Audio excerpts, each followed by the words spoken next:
বিসমিল্লাহির রহমানির রহিম। সুপ্রিয় দর্শক, নিউজ 24 চ্যানেলে সাপ্তাহিক মুক্তির কথা অনুষ্ঠানে আমি কর্নেল মোহাম্মদ আব্দুল হক আপনাদেরকে স্বাগত জানাচ্ছি। আশা করি সবাই ভালো আছেন। আমরা প্রতি সপ্তাহে মুক্তির কথা এই থিমে আমরা আলোচনা করি আমাদের দেশের সার্বিক মুক্তির উপায় কী। আমাদের দেশে রাজনীতিবিদরা বারবার ক্ষমতায় আসেন, কিন্তু রাজনীতিবিদদের অযোগ্যতা, তাদের অদক্ষতার কারণে আমলাতন্ত্র আমাদের দেশে ছেয়ে বসে। আমলার দেশ চালায় এবং তাদের ইচ্ছে মতো দেশটাকে ধ্বংসের শেষ প্রান্তে নিয়ে যায়। তারা কোনো কাজই সঠিকভাবে আজ পর্যন্ত করেছে বলে খুব কম ভালো উদাহরণই আছে। এই ব্যাপারে আজকে আলোচনা করার জন্য আমরা দুজনকে আমন্ত্রণ জানিয়েছি আমাদের স্টুডিওতে। একজন হলেন ব্রিগেডিয়ার জেনারেল মোহাম্মদ শামীম কামাল। তিনি ভূরাজনীতিক এবং রণকৌশল বিশেষজ্ঞ, একই সাথে জনতার দল নামে একটি সদ্য প্রতিষ্ঠিত দলের চেয়ারম্যান। স্বাগত আপনাকে আজকে এই মুক্তির কথা অনুষ্ঠানে।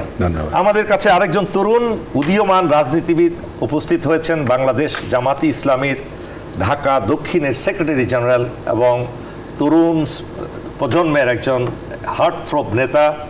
তিনি হলেন ডক্টর মোহাম্মদ শফিকুল ইসলাম মাসুদ। আসসালামু আলাইকুম। কেমন আছেন আপনি?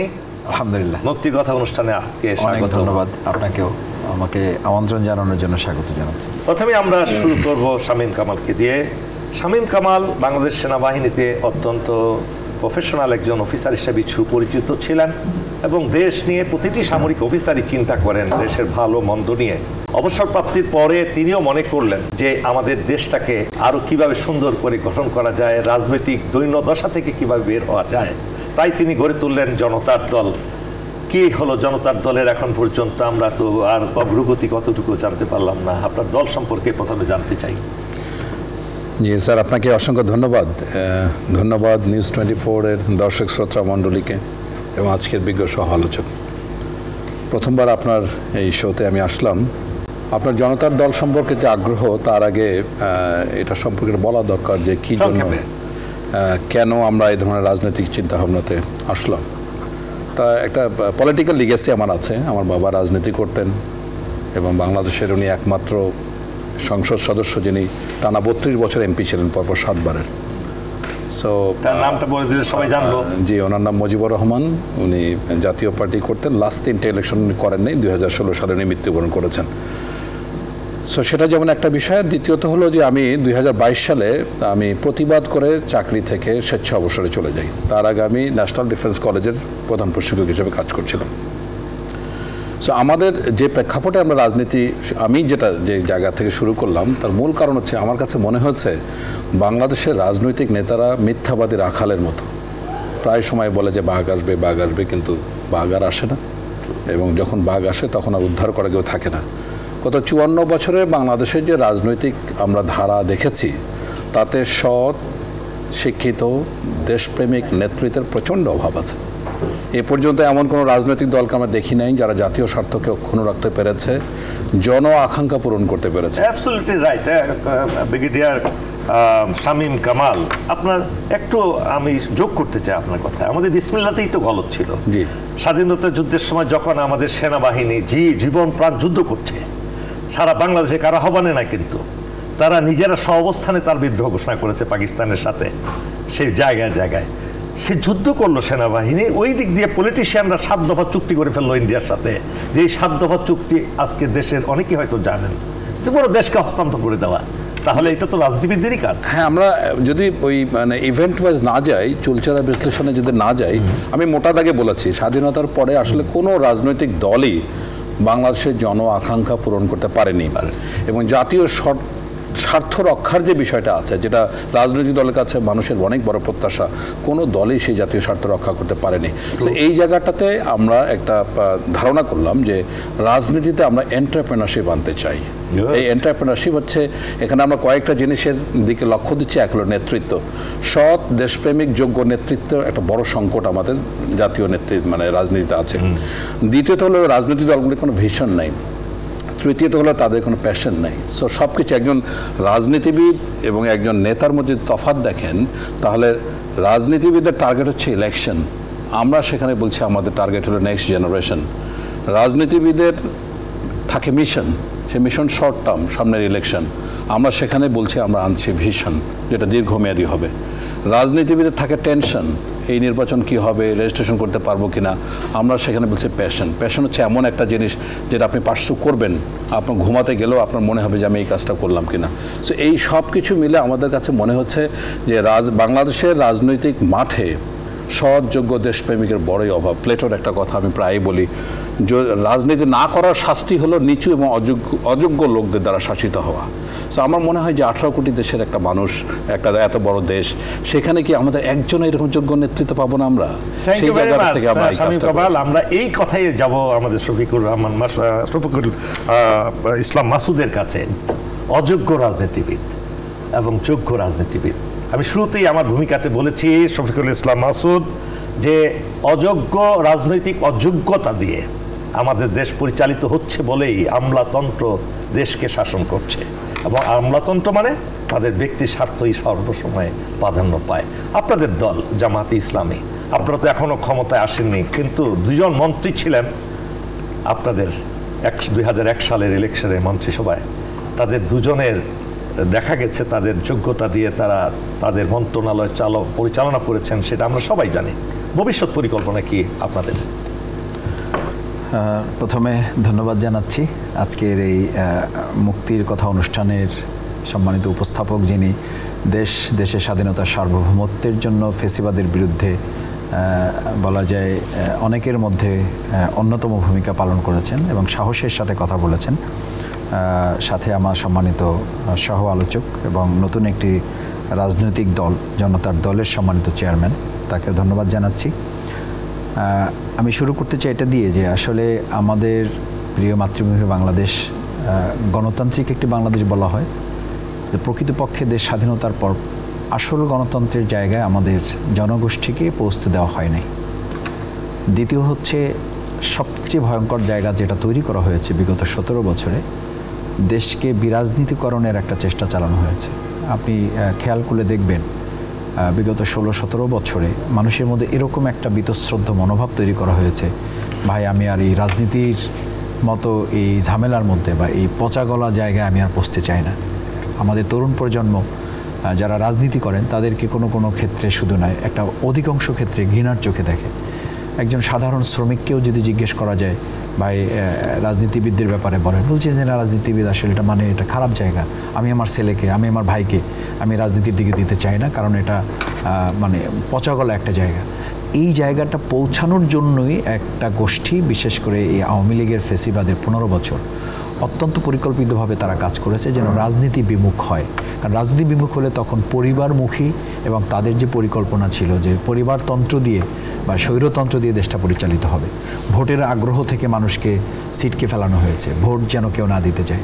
ফলশ্রুতিতে হয়েছে কি, এমন জনপ্রতিনিধি তৈরি হয়েছে যাকে একটা লিখিত বক্তব্য রেডি করে দেওয়া হলেও ওটা পড়তে গিয়ে তার অনেক সমস্যা হয়েছে। সমস্যাই শুধু হয় নাই, বা আসলে সে পড়তে পারে নাই। তো এই যে মানে আমার দেশটাকে গোটা বিশ্বের সামনে বিরাজনীতিকরণ শুধু না, রাজনীতিবিদদের জায়গায় আমাদেরকে এত নিচু স্তরে পৌঁছে দেওয়া হয়েছে, এই জায়গাটা উত্তরণ এখন সময়ের সবচেয়ে বড় চ্যালেঞ্জ। এই জায়গায় বাংলাদেশ জামাত ইসলামী মনে করে যে শুধু একটা দল, শুধু একটা মার্কা, এটার উপরে ভিত্তি করে আমাদের দেশের যে ট্রেন্ড তৈরি হয়েছে, এখান থেকে জনগণকে সচেতন করতে হবে।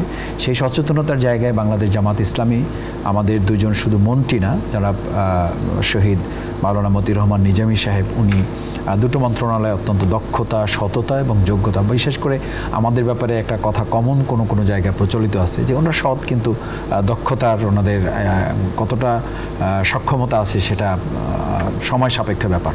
আমি মনে করি যে এটা খুব চমৎকারভাবে প্রমাণিত হয়েছে।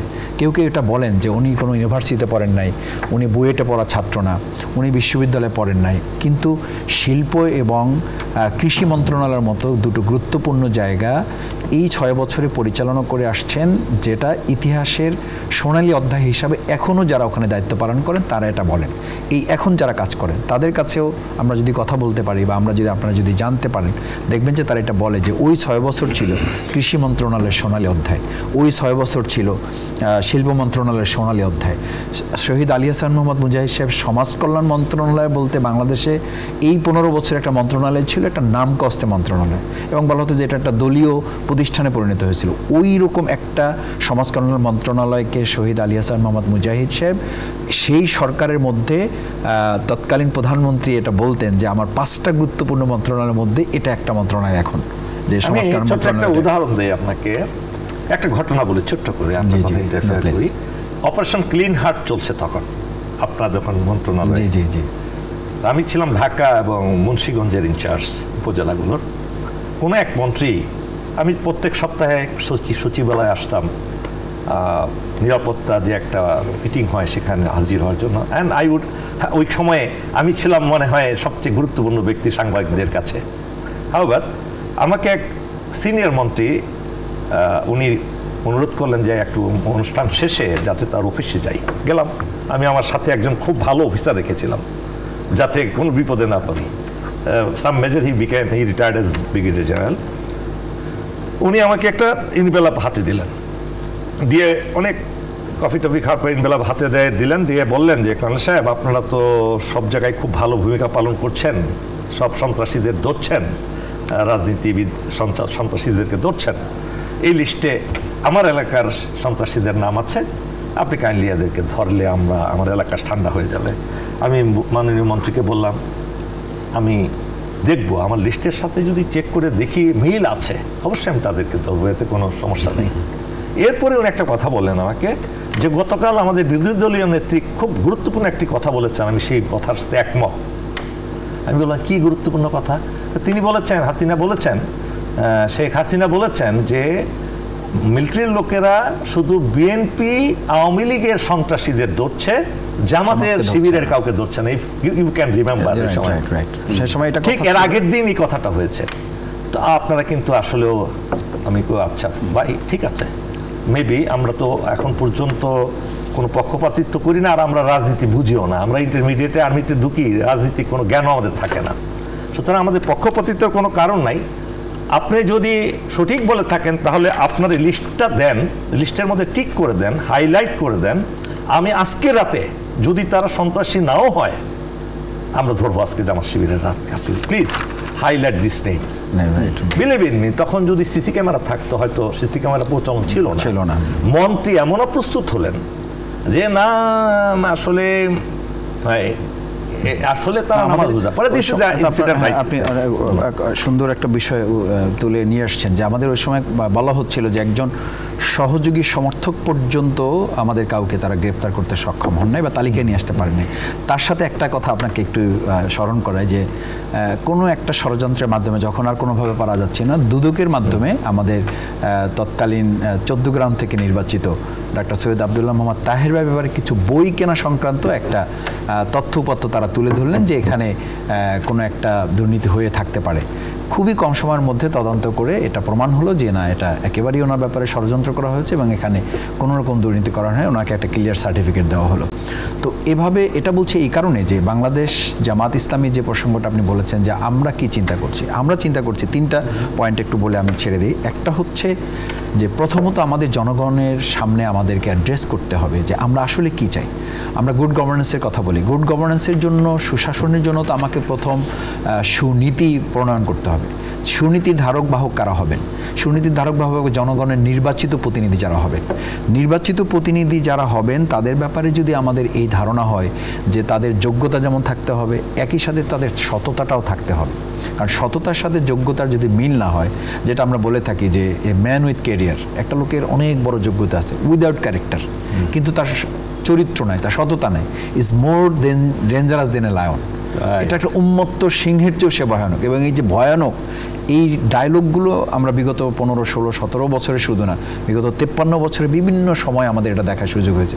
এবং আমি শুধু 2024 পর্যন্ত থেমে থাকতে চাই না। আমি আব্দুল হক ভাই এই পয়েন্টটাও নিয়ে আসতে চাই যে 2024-এর 5ই আগস্টের পরের দৃশ্যগুলো কিন্তু আস্তে আস্তে করে আমাদের মধ্যে আর একটা নতুন ভীতির সঞ্চার করছে।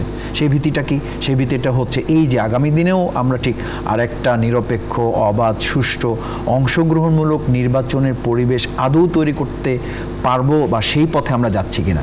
আপনি যে আজকে মুক্তির কথা শিরোনাম করেছেন, এটা খুবই তাৎপর্যবহ এই কারণে যে মুক্তির জন্য তো আমাদের সেই মানে পথটা, সেই রাজপথটাকে তো আমাদের অবলম্বন করতে হবে। আমরা তো সাইড অলিগলিতে ঢুকে যাচ্ছি এবং ঢুকে যাওয়ার প্রথম আমাদের উদ্বেগের কারণ হচ্ছে যে আমরা দেখছি যে ছোট ছোট জায়গাগুলোতেও এখন আধিপত্য বিস্তার করা হচ্ছে, থানাগুলোতে প্রভাব বিস্তার করা হচ্ছে, তারপরে প্রশাসনের উপরে প্রভাব বিস্তার করা হচ্ছে। এবং আমি কাউকে এটা বলতে শুনি যে প্রশাসন কাজ করতে পারছে না কেন? কারণ তারা পলিটিক্যাল শেল্টারের মধ্যে নাই। তো পলিটিক্যাল শেল্টারের মধ্যে গিয়ে যদি প্রশাসন কাজ করে, সেই প্রশাসন কিন্তু আপনি নিরপেক্ষভাবে কাজ করবেন কি করে? সেই জন্য জামাত ইসলামী একটা গুরুত্বপূর্ণ পয়েন্ট তুলেছিল যে জাতীয় নির্বাচনের আগে মুক্তির পথের অংশ হিসেবেই যদি স্থানীয় সরকার নির্বাচনটা করে একটা টেস্ট কেস হিসাবে আমরা ধরতে পারতাম এবং নাগরিক সেবার জায়গায় জাতীয় নির্বাচন গুরুত্বপূর্ণ, তার চেয়েও কিন্তু স্থানীয় সরকার নির্বাচনটা অধিক গুরুত্বপূর্ণ। এবং আমরা বুঝতে পারতাম যে নির্বাচনটা, যেহেতু জাতীয় নির্বাচন একসাথে আমাদের 300 আসনে হবে আর জাতীয় নির্বাচনটা তো আমাদের ফেজ বাই ফেজ হবে, তখন একটা সুযোগ ছিল, বোঝার উপায় ছিল যে আসলে আমরা কোন জায়গায় পৌঁছেছি। কারণ এই কোন জায়গায় পৌঁছেছি এটা বুঝতে আমাদের সুযোগ নিতে হবে কেন, এটা যদি আমাকে জিজ্ঞেস করেন তাহলে আমাকে বলতে হবে যে আমরা খুব ছোট ছোট নির্বাচনও দেখেছি যে সেখানে এই নিরপেক্ষ সরকারের সময়ও প্রভাব বিস্তার করার মতো বড় বড় দুর্ঘটনা ঘটেছে। শুধু না, অনেক নির্বাচন স্থগিত করে দেওয়া হয়েছে। সেই জায়গায় মুক্তির পথে আমাদের এই ভাবনাগুলো আমরা আরো এগিয়ে নিব আপনার সাথে। এই পর্যায়ে আমরা আমাদের জেনারেল শামীম কামাল, মাসুদ সাহেব যে কথাগুলো বললেন, এই প্রতিবন্ধকতা একটা সুষ্ঠু নির্বাচনের হোক সেটা বুঝলাম, কিন্তু হোয়াট অ্যাবাউট দ্য ক্যান্ডিডেটস? একজন রাজনীতিবিদ হিসেবে আপনি শুধু রাজনীতিবিদ, সাধারণ রাজনীতিবিদ নন, আপনি একটা উচ্চ শিক্ষিত, সুশিক্ষিত এবং সামরিক শিক্ষিত একজন ব্যক্তিত্ব বর্তমানে। আপনি কি মনে করেন যে সামনে যে নির্বাচনটা আছে সেই নির্বাচনে রাজনৈতিক দলগুলো শুধু সংস্কারের কথা বলে, কিন্তু সংস্কারের ক্ষেত্রে তাদের প্রতিনিধি যারা তাদেরকে পাঠানো হবে সংসদে, তারা কি সেই ব্যাপারে প্রস্তুত? 300 আসনে ভালো, সুদক্ষ, দেশপ্রেমিক, সুশিক্ষিত, ইমানদার প্রার্থী? জি, আপনাকে আরেকবার ধন্যবাদ। আমরা সম্ভবত একমাত্র দল এ পর্যন্ত বলেছি যে আমরা 300 আসনে যে নির্বাচন করব তা গ্যারান্টি দিচ্ছে না। আমরা শুধু এতটুকু বলেছি যে কয়টা আসনে আমাদের যোগ্য, সৎ, শিক্ষিত, দেশপ্রেমিক প্রার্থী পাবো ওই কয়টা আসনে আমরা পার্টিসিপেট করব। এটা আমাদের প্রাথমিক শর্ত। এবং এই শর্ত যদি কেউ কোয়ালিফাই না করে তাহলে তাদেরকে আমরা আমাদের দলে গ্রহণ করছি না। এটা জাস্ট আপনার মাধ্যমে সবাইকে জানাতে চাই। তাহলে যদি 10 জন পাই, 10 জনকে নেমে আগাবো, কিন্তু আমরা নিশ্চিত করব এই 10 জনকে বাংলাদেশ কখনো দেখেনি। সো আমি আপনাকে অনেক বড় বড় মাপের রাজনীতিবিদ, অনেক বড় বড় জেনারেল, অনেক বড় বড় মন্ত্রী, সাবেক, তাদেরকে আমরা আমাদের রাজনীতি দলে নেইনি। তারা আমাদের কাছে আসতে চেয়েছিলেন, আমরা প্রত্যাখ্যান করেছি, বিকজ তাদের ব্যাকগ্রাউন্ড ততটা পরিষ্কার নয়। বা আমার সাথে যারা আছেন নেতৃত্বে, সামরিক বাহিনীর উচ্চপদস্থ থেকে শুরু করে বেসামরিক আমলা, ব্যাংকের এমডি, ব্যবসায়ী, বড় মাপের আছেন, সবারই কিন্তু একটাই পুঁজি আমাদের ব্যাকগ্রাউন্ড বা আমাদের অতীতটা মোটামুটি কলঙ্কমুক্ত। সো একটা জিনিস আমি খুবই নিশ্চিত করে বলতে পারি, যে আশা আকাঙ্ক্ষা নিয়ে এই বিপ্লব হয়েছে, সেই বিপ্লব ব্যর্থ হতে বাধ্য।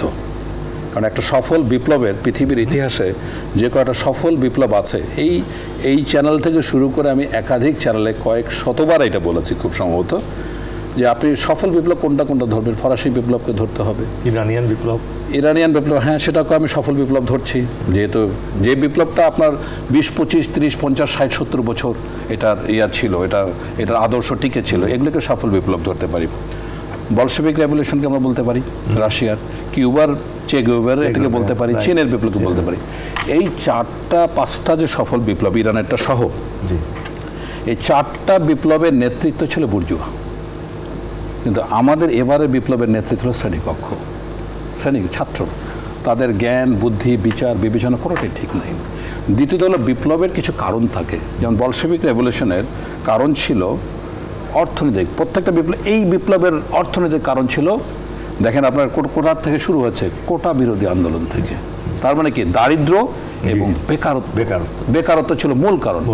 এইটা যদি মূল কারণ থেকে আবু সাইদ কেন আপনার বুক পেতে দিল, এবং সে বিশ্বাস করতে পারছিল না প্রজাতন্ত্রের পুলিশ তাকে এই তার ন্যায্য আদায়ের দাবির ক্ষেত্রে তাকে গুলি করে হত্যা করবে।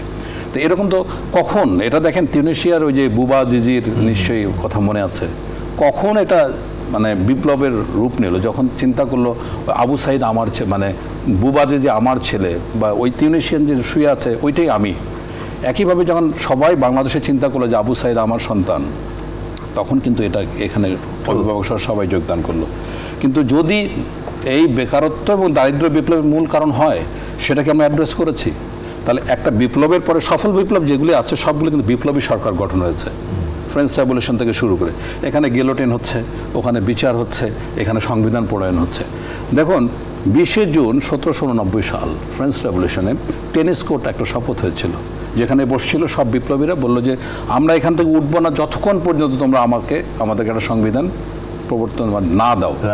তো বাংলাদেশে কি হলো, না হলো সাংবিধানিক সরকার, না হলো বৈপ্লবিক সরকার। এটা একটা জায়গট, একটা মিক্স জিনিস। এখন কথা হলো, প্রথম কথা যে একটা সফল বিপ্লবের, আজকে এটাকে আমি বিপ্লব বলছি সম্মান রেখে, 5 বছর 10 বছর পরে এটাকে বলে গন্ডগোল, ছাত্র ঝামেলা ইত্যাদিতে অনেক বাজে নামে ডাকবে। কারণ লক্ষ লক্ষ কোটি কোটি বিপ্লব কিন্তু পৃথিবীতে হয়েছে, 4 থেকে 5টা টিকে আছে। এই বিপ্লব টিকে থাকার কোনো সম্ভাবনা দেখি না। একই আলোকে আমি বলতে চাই, সামনে যে রাজনৈতিক দলগুলি ক্ষমতায় আসছে তাদের মধ্যে কি গণতন্ত্র চর্চা হচ্ছে, সেটা নিয়ে আমরা আগামীতে আসবো। নেক্সট আপনার একটা ছোট্ট বিরতিতে যাচ্ছি। সুপ্রিয় দর্শক, আমরা ছোট্ট একটা বিরতিতে যাচ্ছি, আমাদের সাথেই থাকুন। সুপ্রিয় দর্শক, পুনরায় আমন্ত্রণ জানাচ্ছি আমাদের মূল অনুষ্ঠানে মুক্তির কথায়। এ পর্যায়ে আমি তরুণ নেতা ডক্টর শফিকুল ইসলাম মাসুদের কাছে আসছি। আমরা তো এতক্ষণ খুব হতাশার মধ্যে ছিলাম যে আসলে কি আমরা বিপ্লব সফল হবে। এখন আমরা সেই আশার আলো থেকে এখনো নিজেদেরকে প্রত্যাহার করিনি। There is a light at the end of the tunnel. তো আপনাদের দল সেই মুক্তির জন্য, দেশের মুক্তির জন্য, দেশের মানুষের মুক্তির জন্য, যাতে আবার জগদ্দল পাথর এসে না বসে রাজনীতির নামে, আপনারা কি পরিকল্পনা 300 আসন নিয়ে? আমি যেখান থেকে তখন শেষ করেছিলাম সেখান থেকে একটু শুরু করলে এটা পরিষ্কার হবে যে আমাদের সেই 2 জন মন্ত্রী সহ প্রত্যেক সংসদই আমাদের নির্বাচিত প্রতিনিধি ছিল এবং তারা অংশগ্রহণ করেছে এবং সবাই অত্যন্ত সফলতার সাথে, দক্ষতা, যোগ্যতা, সততার সাথে তারা কাজ করেছেন। সুতরাং এখন নতুন করে জাতির সামনে আমাদের আবার এটা প্রমাণ করতে হবে, এটা যেমন জরুরি, আবার আমরা কিন্তু ইতিমধ্যে প্রমাণ করতে পেরেছি, এটা অত্যন্ত গুরুত্বপূর্ণ ব্যাপার। আমাদের দেশে সাধারণত বলা হয় যে আওয়ামী লীগ সম্পর্কে একটা কথা ছিল যে এরা হচ্ছে সেই দল বলে করে না, কিন্তু যেটা করবে সেটা আবার বলে না। আর আমরা বলছি যে আমরা সেটা বলবো যেটা করব, আর যেটা করব না সেটা আমরা বলবো না। সুতরাং এই স্লোগানটা আমাদের আমিরে জামাত ডাক্তার শফিকুর রহমান সাহেব খুব দৃঢ়তার সাথে বলেন যে আমরা যেটা করব সেটাই বলবো, আর যেটা বলবো না সেটা করব না, বা যেটা করব না সেটা আমরা বলবো না। সেই জায়গায় আমরা সামনের দিনে ইতিমধ্যে অনেকে কেউ কেউ বলেন যে জামাত ইসলামী শুধুমাত্র বিচার চায়, শুধুমাত্র সংস্কার চায়, তারা নির্বাচন চায় না, এখানে একটা ষড়যন্ত্র আছে। কথাটা ভিন্নভাবে তারা বুঝেন এই জন্য যে আপনি নির্বাচনটা যত গুরুত্বপূর্ণ, বিগত 17 বছরের দেশটাকে যত ধ্বংসের অতল গহ্বরে তুলে দিয়েছে, প্রত্যেকটা প্রতিষ্ঠানকে শেষ করে দেওয়া হয়েছে। সুতরাং 7 মাস ইজ নট এনাফ। আবার যতটুকু সময় আমরা পেয়েছি সেই সময়ের মধ্যেও কিন্তু এই বলা যায় যে প্রায় 200-র মতো আন্দোলন এই সরকারকে ফেস করতেছে। এখনও আমি আজকে ঢাকায় শুনলাম যে 3টা মুভমেন্টকে গভর্নমেন্ট ফেস করতেছে, মানে 3টা আন্দোলন রাস্তায় আছে। মানে প্রতিদিনই এরকম 5টা-7টা মুভমেন্ট। স্বাভাবিকভাবে সবাই ক্ষতিগ্রস্ত ছিল, এটাকে উপেক্ষা করার সুযোগ নেই। সুতরাং সেই সরকারকে বিচারের জন্য, এরপরে দেখেন আওয়ামী লীগ নিষিদ্ধ হয়েছে, এই নিষিদ্ধের প্রশ্নেও কিন্তু আমরা সবাই সমানভাবে ভূমিকা রাখতে পারি নাই। যদি সবাই সমানভাবে খুব গুরুত্বের সাথে ভূমিকা রাখতে পারতাম তাহলে এত সময় নিতে হতো না, তাহলে আবার আমাদেরকে কিন্তু শাহবাগে যেতে হতো না। আমরা যারা বলছি যে আমাদেরকে শাহবাগে যেতে হবে কেন, আমি তো সেটা বলছি, শাহবাগে যেতে হবে কেন? আমরা তো রাজনীতির টেবিলে বসে আমরা যদি অন্তর্বর্তী সরকারকে এক জায়গায় বসে ওনাদেরকে শুধু বলতে পারতাম, ওনারা তাই বলেছিলেন যেটা তো রাজনীতির ব্যাপার, এটা তো জনগণের ব্যাপার, আর জনগণের প্রতিনিধিত্ব করে রাজনৈতিক দলগুলো। আমরা তো সেই কথাটা এক জায়গায় গিয়ে বলতে পারি না, যার কারণে আমাদের ছাত্র জনতাকে আবার রাস্তায় যেতে হয়েছে। সেই কারণে আমি বলছি যে নির্বাচনটা গুরুত্বপূর্ণ, যার কারণে জামাত ইসলামী 300 আসনে নির্বাচনের জন্য প্রস্তুতি নিয়ে কিন্তু আমরা কাজ করছি। সুতরাং যারা বলেন জামাত ইসলামী নির্বাচনের ভিন্ন কোনো চিন্তা আমাদের মধ্যে আছে, এটা সত্য নয় বা এটা বাস্তব নয়। বরং জামাত ইসলামী 300 আসনের প্রার্থী দিয়ে প্রাথমিকভাবে আমরা কাজ করছি। এরপরে এটা কোনো একটা জোট হবে হবে না, প্রক্রিয়াটা আরও কী হবে, যখন অন্তর্বর্তীকালীন সরকার তো একটা ডেডলাইন দিয়েছে, হয় ডিসেম্বর না হলে জুন, এর মাঝখানে আমিরে জামাতের পক্ষ থেকে বলা হয়েছে যেহেতু জুন পর্যন্ত বলা হচ্ছে, যদি ডিসেম্বরের মধ্যে হয়ে যায় ভালো, না হলে জানুয়ারি ফেব্রুয়ারি মার্চটা হচ্ছে মূলত। আপনাদের কি কোনো জোট করার ইচ্ছা আছে? এটা আমি বলছি যে আমরা সেরকম একটা প্রস্তুতি নিয়ে জামাত ইসলামী 300 আসনে প্রাথমিকভাবে আমরা আমাদের জনগণের কাছে কাজ করার জন্য বলছি। কারণ বিগত 17 বছর কিন্তু আমরা জনগণের সাথে ছিলাম। সুতরাং ফ্যাসিস্ট মুক্ত এরকম একটা সময়ে জনগণের পাশে দাঁড়িয়ে তাদেরকে আশান্বিত করা, সামনের দিকে আমরা ভালো কিছু করব, সেই কথাগুলো তো আমাদের বলতে দিতে হবে বা বলতে হবে। সুতরাং 300 আসনে প্রার্থী দেওয়াটা এটা একটা সিগন্যাল যে জামাত ইসলামের নির্বাচনমুখী একটা দল এবং নির্বাচন আমরা চাই। দ্বিতীয় হচ্ছে যে জোটের প্রসঙ্গটা কিন্তু আরেকটু প্রাসঙ্গিকতা এখনও আসে নাই। প্রাসঙ্গিকতা তখন আসবে যখন জামাত মানে নির্বাচনের রোডম্যাপটা ডিক্লার হবে বা নির্বাচনের আমেজটা তৈরি হবে। সেই জায়গায় যখন আসবে তখন এটা নিয়ে আলোচনা হবে। এখন ইন্টারনাল কিছু আলোচনা হচ্ছে, কিছু কথা হচ্ছে, সেই জায়গায় ইসলামী দলগুলোর সাথে এক ধরনের আলোচনা হচ্ছে, অন্য রাজনৈতিক দলগুলো যারা আছে তাদের সাথে কিছু আলোচনা হচ্ছে, নতুন যে রাজনৈতিক দলগুলো এখন আসছে, যেহেতু গণতান্ত্রিক একটা নতুন প্ল্যাটফর্ম তৈরি হয়েছে বাংলাদেশে, সেই জায়গায় সেই দলগুলোর সাথেও বোঝাপড়ার একটা ব্যাপার থাকবে।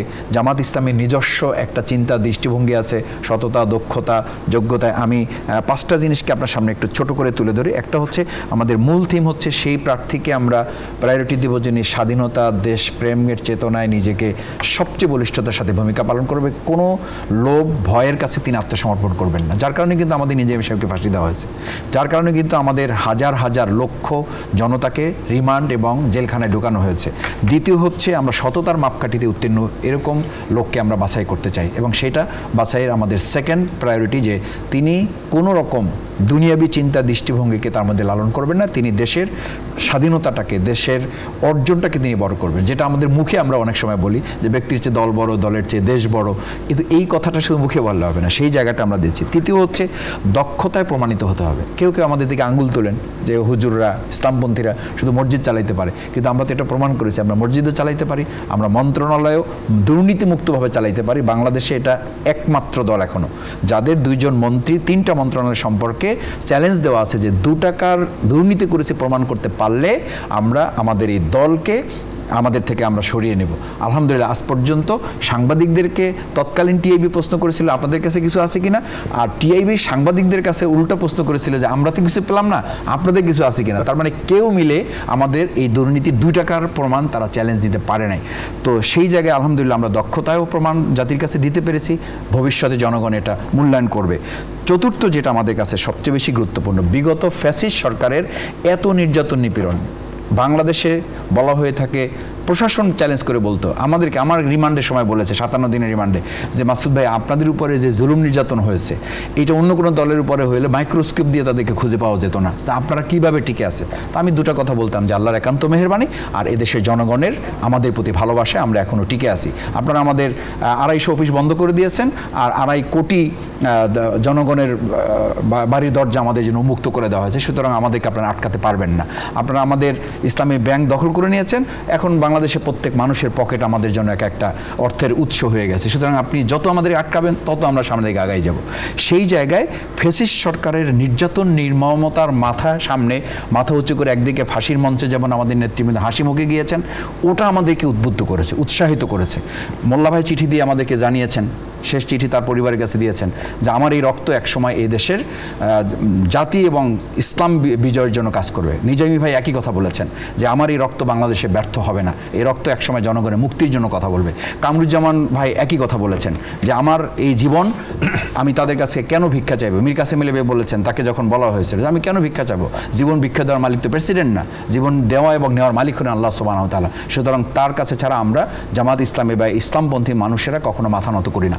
এই জায়গায় ফ্যাসিস্টদের বিরুদ্ধে যারা ভূমিকা রেখেছেন একদম তৃণমূল পর্যন্ত, একদিনের জন্য এলাকা ছাড়েন নাই, পালিয়ে যান নাই, কোনো রকম নথি স্বীকার করেন নাই, সেই লোকগুলোকে আমরা প্রায়োরিটি দিয়ে আগামী দিনে জনগণের কাছে পরীক্ষিত নেতৃত্ব হিসাবে তুলে ধরছি। সবশেষ হচ্ছে বলা হয়ে থাকে এখন যে আমরা ইতিপূর্বে বিগত দিনে ছিল হলো ভোগের রাজনীতি, আমরা এখন সামনের দিকে ত্যাগের রাজনীতি দিতে চাই। সেই ত্যাগের রাজনীতিতে উত্তীর্ণ লোকগুলোকে আমরা বাছাই করেছি এবং বাছাইতে আমরা আলহামদুলিল্লাহ আপনার কাছে আমি খুব আশার দিকে, যে বললাম না আমরা বিগত হতাশার আলোচনা করেছি, এই আশার দিকে আপনার কাছে আবার আসবো। একটু পয়েন্টটা শেষ করি যে এই ত্যাগ এবং কোরবানির ক্ষেত্রে আমাদের নেতৃত্ব ইতিমধ্যে প্রমাণ দিতে পেরেছে যে এই 7-8 মাসেও কোথাও কোনো একটা জায়গায় গিয়ে তারা দখল করতে চেয়েছে, এইটা নিতে চেয়েছে, ওটা নিতে চেয়েছে, বরং কোনো ক্ষেত্রে আমাদেরকে বলা হয় যে অমুক টিওনয়া জামাতের, অমুক ডিসি জামাতের, অমুক এসপি জামাতের। তা আমি তখন বলি যে ভাই জামাতের এটা একটা বিরাট প্রাপ্য এবং সৌভাগ্য আমাদের, যে কেউ যখন ঘুষ খায় না বলে যে এটা জামাতের লোক, কেউ যখন 5 ওয়াক্ত নামাজ পড়তে যায় বলে যে উনি জামাতের লোক। আমার এলাকার কথা বলি, একজন প্রশাসন, নাম বলছি না, ওনাকে মানে উনি ভালো কাজ করতেছেন, ভিজিএফ কার্ড অতিরিক্ত দিচ্ছেন না, দল হিসাবে দিচ্ছেন না, প্রাপ্য হিসাবে দিচ্ছেন, ওখানে বর্তমান সময়ের একদল এসে বলল যে উনি জামাতের লোক, ওনাকে সরাইতে হবে, সরাই দিল এবং আমাকে বলল যে উনি জামাতের লোক। অথচ উনি কিন্তু এই 5ই আগস্টের আগে থেকেই ওখানে আছেন। যদি ওইভাবে বলেন তাহলে উনি আওয়ামী লীগেরই ছিলেন। তো সেই লোককে শুধুমাত্র তিনি এখন পরিস্থিতি বিবেচনায় দেখছেন যে আমি যদি এখন এটা করি তাহলে আমাকে আটকে দেওয়া হবে, উনি ন্যায়সম্মতভাবে কাজ করলেন। তো ন্যায়সম্মতভাবে কাজ করলেই তাকে জামাত ট্যাগ দিয়ে ধন্যবাদ আটকে দেওয়া। মাসুদ, আমরা আমাদের জনতার দলের চেয়ারম্যানের কাছে আসছি। আপনি শুরুতে বলেছিলেন যে আপনারা যদি 10 জন সঠিক এবং যোগ্য লোককে পান তাদেরকেই আপনারা সকল আসন নিয়ে চিন্তা করছেন না। What about as a politician of Bangladesh, you are not politician of a particular area, what about other 290? আপনাদেরকে সেই চিন্তা ভাবনা আছে? সেখানে কাদেরকে আপনারা চান? আচ্ছা, তার আগে একটা কথা বলি যে দেশে রাজনীতি শিল্প কারখানা করার থেকে লাভজনক এবং যে দেশে সরকারি চাকরি কোনো ব্যবসায়ী উদ্যোগ নেওয়ার থেকে লাভজনক, সে দেশের উদ্যোক্তারা দারিদ্র্য ছাড়া কিছুই বাড়াতে পারে না। আমাদের বিষয়টা এমন যে যেখানে আমরা প্রার্থী দেব শুধু সেখানেই আমরা কাজ করব, বাকি জায়গার ব্যাপারে তো আমরা কোনো ভূমিকা রাখছি না। অদ্যাবধি আমাদের অলরেডি 45 থেকে 50টা আসনে আমরা নির্ধারিত করেছি। আমরা কিন্তু এখানে ইনডাইরেক্ট অ্যাপ্রোচ ফলো করছি। আচ্ছা, আমরা সাধারণ মানুষের কাছে যেতে চাচ্ছি না বা পারছি না, আমাদের ওই সামর্থ্য নাই। দ্বিতীয় হলো ভোটারদের কাছে যাচ্ছি না, বাট প্রত্যেকটা আসনে একজন ভালো মানুষ খুঁজে পাওয়ার চেষ্টা করছি। এবং ইতোমধ্যে অনেক জায়গা থেকে অনেক লোক আমাদের কাছে এসছেন, তারা আমাদেরকে জানতে চায় আমরা কি দিব। আমরা বলেছি কিচ্ছু দিতে পারবো না, শুধুমাত্র হয়তো মার্কা দিতে পারবো। তাদের যে গতানুগতিক প্রত্যাশা যে আমরা প্রচুর টাকা দিব, তাদেরকে সাপোর্ট করব, তাদের অনেক ধরনের নৈতিক অনৈতিক সমর্থন কাজ করে দেব, সেটা তো আমাদের পক্ষে সম্ভব না। রাজনীতিতে এন্টারপ্রেনারশিপ আমরা আনতে চাই। এই এন্টারপ্রেনারশিপের মানেই হচ্ছে নতুনত্ব। এবং রায়ান হলিডে একজন রাইটার আছেন, ভেরি প্রলিফিক রাইটার, খুব কম বয়সী। তার যে সংজ্ঞা, entrepreneurship is something which is not done before anyone.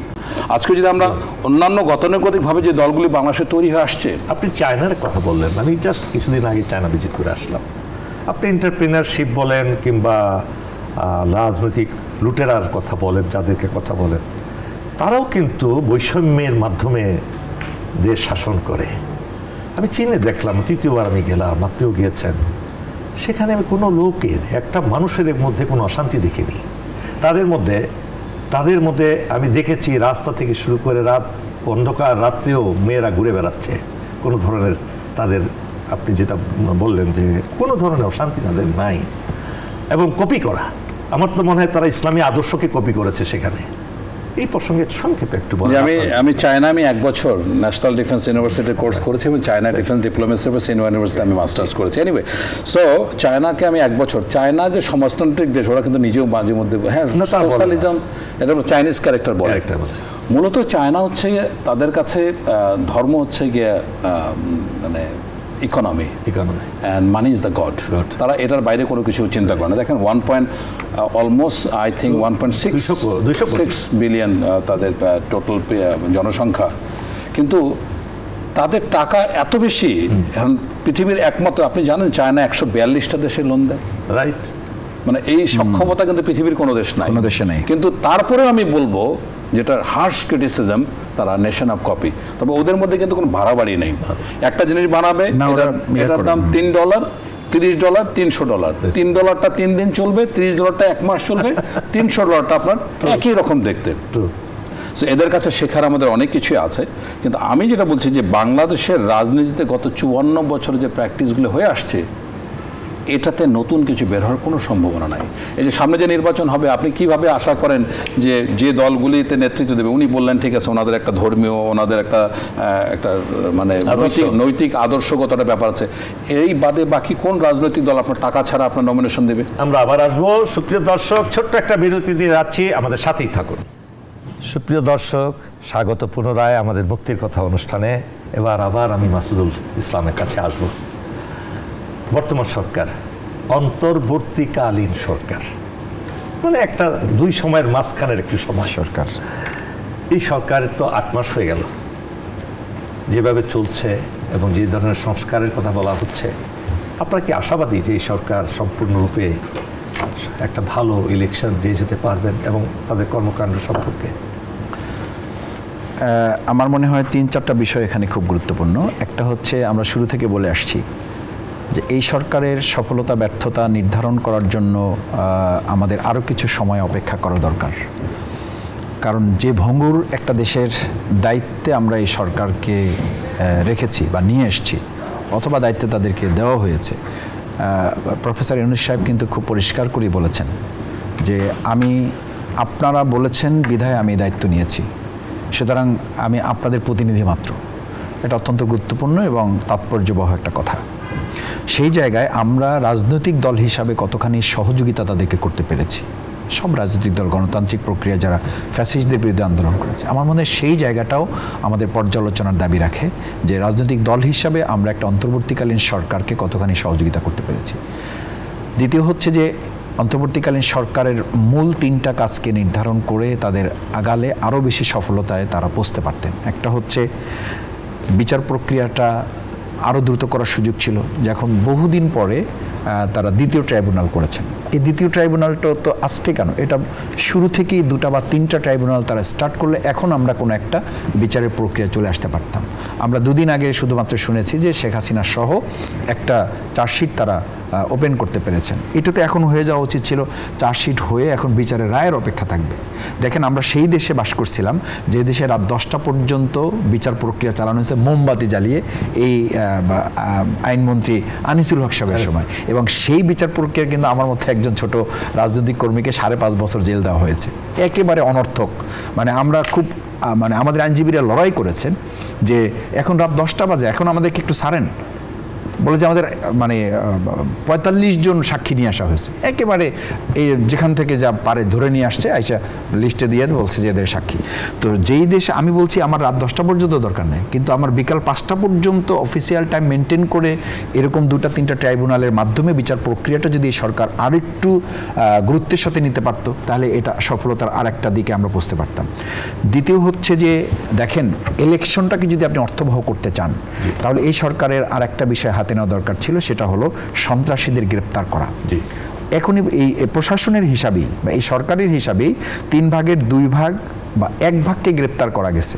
অর্থাৎ আপনি যদি 100 জন ধরেন, তাহলে তার মধ্যে 25 জনকে গ্রেপ্তার করা গেছে, 75 জনকে করা যায় নাই। এই 75 জন স্বাভাবিকভাবেই তারা তো কেউ চ্যালেঞ্জ দিয়েছেন যে এই দেশে আমরা নিরাপদে ঘুমাতে পারবো না, সেই দেশে কেউ নিরাপদে ঘুমাতে পারবে না। এই গাজীপুরের সাবেক অবৈধ মেয়র যে জাহাঙ্গীর সাহেব, তো এই কথা বলা মানে তো এটা তার কথা না, এটা তো তার একটা চক্রের কথা এবং তাকে দিয়ে বলানো হচ্ছে। সুতরাং সেই সন্ত্রাসীদেরকে গ্রেপ্তার করার ক্ষেত্রে এই প্রশাসনের আরও যে পদক্ষেপ গ্রহণ করা দরকার ছিল সেটা করা যায়নি। তৃতীয় হলো অস্ত্র উদ্ধার। আমাদের 2024-এ 5ই আগস্ট, জুলাই আগস্টের যে অভ্যুত্থান হয়েছে, সে সময়ের একটা উল্লেখযোগ্য সংখ্যক অস্ত্র প্রশাসনের কিন্তু হাতছাড়া হয়েছে এবং তার আগে অবৈধ লাইসেন্স দেওয়া হয়েছে, যে আওয়ামী লীগ সরকারের 17 বছরে নামে বেনামে লাইসেন্স দেওয়া হয়েছে এবং সেই হিসাব মতে এখন পর্যন্ত তার 60 ভাগ অস্ত্র লাইসেন্স বাতিল করা হয়েছে, কিন্তু অস্ত্র কিন্তু তাদের হাতে এখনও রয়ে গেছে। সেই পিস্তল উদ্ধার করা যায় নাই, বা তাদের সেই দেহরক্ষীদের যে অস্ত্রগুলো অবৈধভাবে তারা ব্যবহার করেছে উদ্ধার করা যায় না। তো সেই অস্ত্রগুলো যখন তার হাতে থাকবে, সে স্বাভাবিকভাবেই কোনো একটা দলের আশ্রয় নিয়ে আমি বলছি সে ব্যবহার করবে না, সে কোনো একটা দলের আশ্রয় নিয়ে ব্যবহার করতে বাধ্য এবং তাকে করানো হবে।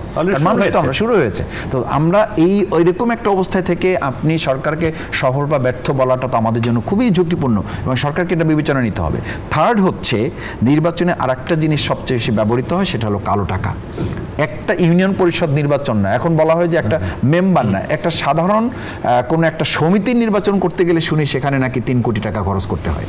সাধারণ একটা সমিতি নির্বাচনে 3 কোটি টাকা খরচ করতে হয়। সেই জন্য বলছি যে এই জায়গাগুলো সরকারকে আরো অবৈধ অস্ত্র উদ্ধার, অবৈধ পাচার করা টাকা, এবং যেটা একটু আগে আমরা শুনেছি যে আমাদের একটা ইউনিয়নের একজন নেতার মানে বাড়িটাও একটা ব্যাংকে পরিণত হয়েছে, তার সেই টাকাগুলো তো আছে, সেগুলো তো আমরা উদ্ধার করতে পারি নাই।